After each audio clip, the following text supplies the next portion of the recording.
Hello! Aujourd'hui je reçois un nouveau jouet, la Laser Master 3, la nouvelle graveuse découpeuse laser de chez Ortur. C'est parti!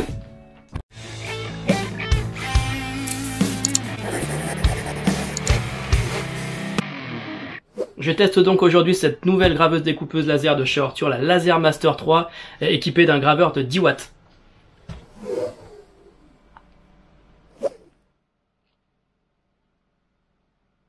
Voilà, alors je vous passe les étapes de montage parce que simplement il n'y a pas grand chose à faire voir. Il y a 4 vis à installer pour un montage ultra rapide. Simplement une vis dans chaque angle, donc pour assembler nos 4 parties de notre structure. Notre axe Y est déjà installé, on n'a plus qu'à mettre le laser dessus. Bon voilà, très franchement ça a dû me prendre un quart d'heure de montage. Donc c'est déjà un très bon point, on passe pas notre après-midi à monter la graveuse, elle est déjà quasiment montée à 99%. À l'intérieur de la boîte, on retrouve la notice, comme d'habitude, bien détaillée et en français. Les lunettes de protection, évidemment à porter à chaque fois que la machine est en route. Tu protèges tes yeux, ça fait plaisir. On a également tout le système pour pouvoir monter plus tard le Air Assist, donc ça c'est vraiment cool. Donc le Air Assist, c'est une espèce de pompe à air, si tu préfères, qui va venir se fixer sur la buse et qui va simplement embellir toutes tes découpes, puisqu'elle va virer toutes les poussières et les fumées qui pourront venir se mettre entre le laser et le matériau à découper. Ce Air Assist, je l'ai reçu, je vais vous le présenter très prochainement dans une prochaine vidéo et on verra la différence entre avec et sans Air Assist. Vraiment, je pense que ça vaut le coup. D'autant plus qu'ils ont fait ça plutôt bien, ils ont prévu le laser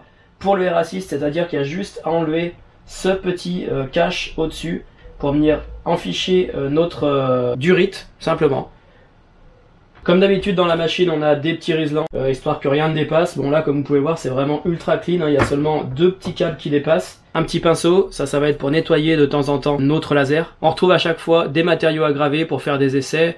Donc là, on a des plaques métalliques ou alors des petites plaques en contreplaqué. Et ensuite, ça c'est cool aussi, c'est une petite boîte en plastique de rangement avec à l'intérieur les outils de montage. Là, on a un adaptateur avec la micro carte SD qui va venir en USB, et également on a cette petite fiche là. Donc ça c'est simplement si on a envie de brancher à la place de l'axe Y un axe rotary, c'est-à-dire un petit ustensile qui va nous permettre de graver des objets cylindriques, comme par exemple le RA2 de chez Xtool que je vous avais présenté il y a quelques semaines de ça. Voilà, encore une fois très pratique puisque Ortur a pensé à tout, c'est-à-dire qu'il y a une fiche dédiée à cet axe rotary, donc on va pas avoir besoin de débrancher notre axe Y, simplement on branche notre accessoire ici, le petit switch pour choisir entre le rotary ou l'axe Y. Alors évidemment ce matériel je l'ai, il est juste là, je te spoil pas trop et je te présenterai ça dans une prochaine vidéo en même temps que le Air Assist. Petite clé de sécurité, c'est toujours sympa si on veut éviter que les gosses s'en servent quand on n'est pas là. Le bouton d'arrêt d'urgence, le bouton stop, le bouton power. Donc là on sent en appuyant dessus que c'est vraiment des boutons de qualité, on sent qu'ils vont pas se casser au bout de 2 d'utilisation et ça c'est plutôt bon signe. Ici notre petite antenne Wi-Fi. Donc là, c'est si on veut télécharger l'application sur son smartphone et simplement contrôler le laser à distance avec son smartphone, donc déclencher des gravures de photos par exemple.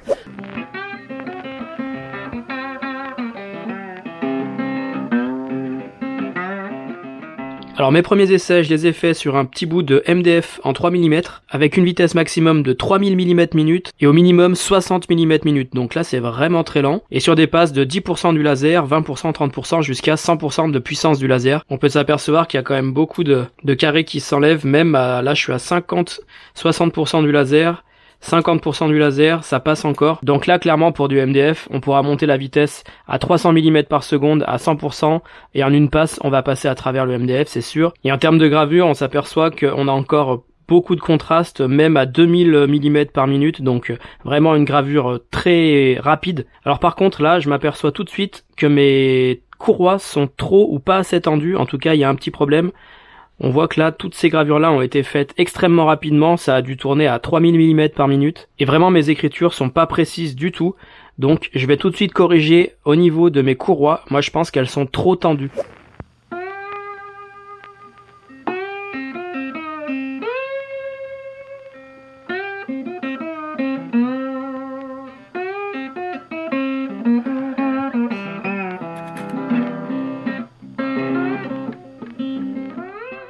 Deuxième test sur du contreplaqué de 5 mm. J'ai rectifié, alors j'ai légèrement détendu mes courroies. Et alors là, on peut s'apercevoir que les écritures sont vraiment nickel, alors qu'elles ont été gravées à 3000 mm/min. Donc c'est vraiment très très rapide. J'ai des écritures nickel, bien contrastées, impeccables. Pour l'essai à une passe, donc déjà pour la gravure, on s'aperçoit que même à 1000 mm par minute, on a vraiment beaucoup de contraste à 100%, même à 77%. Donc on va vraiment pouvoir graver des choses très précises, même à 1000 mm minute. Et pour ce qui est de la découpe, voilà, on s'aperçoit qu'à une vitesse de 100 mm par minute, en une passe, on traverse du contreplaqué de 5 mm. Pareil à 77% de puissance du laser, et on est presque même à 50%. Donc là, encore une fois, on va pouvoir certainement monter la vitesse. En montant la vitesse à 150 mm par minute, on pourra largement découper du contreplaqué en une passe, sans trop brûler le bois. Alors ensuite, là, j'ai fait plusieurs essais avec une passe, 2 passes, 3 passes, 4 passes et 5 passes. Évidemment, on retrouve notre passe avec une vitesse de 100 mm seconde. En 2 passes, on peut carrément aller à 325 mm par seconde. En 3 passes, on va pouvoir découper ça à 550 mm par seconde. En 5 passes, on va pouvoir découper ça à 775 mm par seconde. Et pour la gravure, on va rester sur 1000 mm seconde en une passe. On voit qu'on a un trait très franc, bien précis, et le bois n'est pas brûlé, donc ce sera vraiment ce qu'il faudra retenir pour la gravure.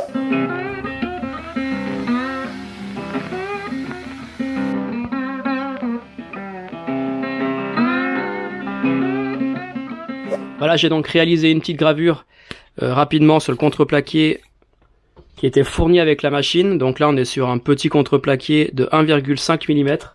On peut même s'apercevoir que le bois est légèrement brûlé, donc ça demanderait même à baisser encore un petit peu la puissance du laser.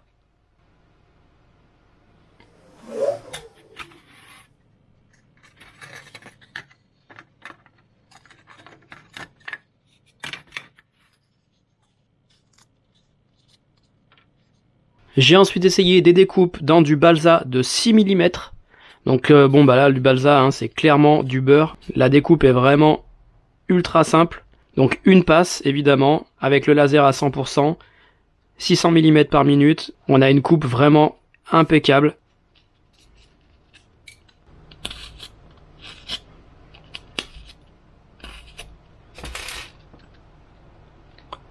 Voilà, donc ça c'est un petit bâtimoteur que j'avais créé pour mon avion, un peu traîneur débutant, une vidéo que j'avais fait il y a quelques mois, je vous mets le lien dans la description.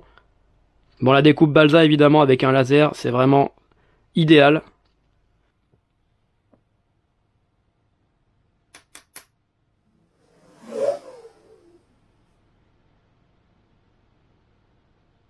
J'ai gravé une petite plaque comme ça en métal. Donc là, pour avoir du contraste, il faut vraiment prendre son temps, il faut aller très lentement pour creuser le métal y avoir quelque chose de très contrasté, sinon on va avoir vraiment une petite gravure qui va juste effleurer la surface de la plaque.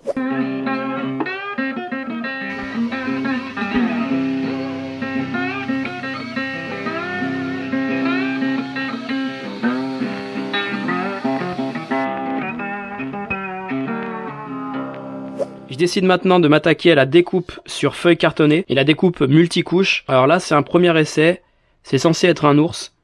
Ouais, faut le dire vite fait quoi, mais je pense que je me suis planté en fait. Donc c'est un multicouche avec 6 feuilles.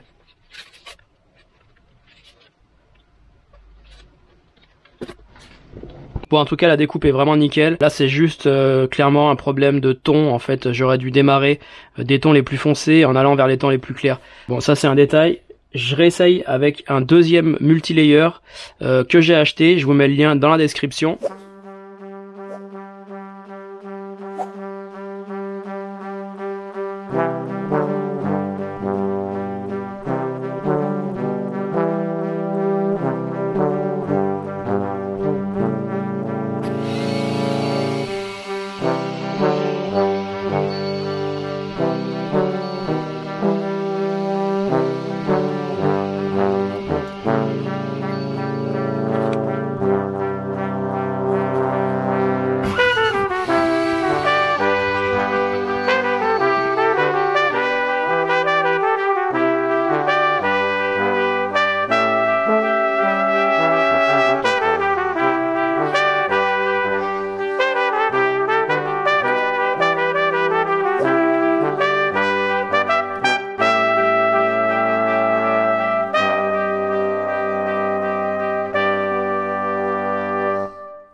Ce STL multilayer, je l'ai trouvé sur un site internet, je vous mettrai le lien dans la description. Je l'ai payé, je crois à peu près 8 $, voilà, c'est pas grand chose. C'est un site qui regroupe des milliers de STL de ce genre-là. Franchement, je vous invite à aller faire un saut sur ce site-là. Pour ma part, je suis super content du résultat. Alors là, je l'ai mis sous cadre et il va aller directement au mur. Bon, alors là, je l'ai découpé dans de la feuille cartonnée, mais tu peux imaginer découper ce genre de choses carrément dans du MDF ou du contreplaqué un peu fin de 3 ou 5 mm pour avoir vraiment un objet un peu épais avec de la profondeur. Alors quand tu vas découper, que ce soit de la feuille cartonnée, du carton, du bois, ça va extrêmement fumer, ça va sentir très mauvais. Et alors si tu t'amuses à découper carrément du vinyle ou des matériaux plastiques, de l'acrylique par exemple, toutes ces matières-là vont vraiment pas être très cool pour tes poumons. Je te conseille dans tous les cas d'installer un caisson d'extraction de fumée. Alors moi j'en avais fabriqué un, il est juste là, je te mets le lien dans la description si tu veux aller jeter un œil sur la vidéo. Et très franchement ça va te rendre l'utilisation de ta machine bien plus agréable. Sans ce caisson, tu fais une après-midi de gravure et t'en as vraiment plein le nez. Ça sent mauvais, ça sent le bois brûlé, c'est vraiment pas ouf. Et une fois que tu te fais un petit caisson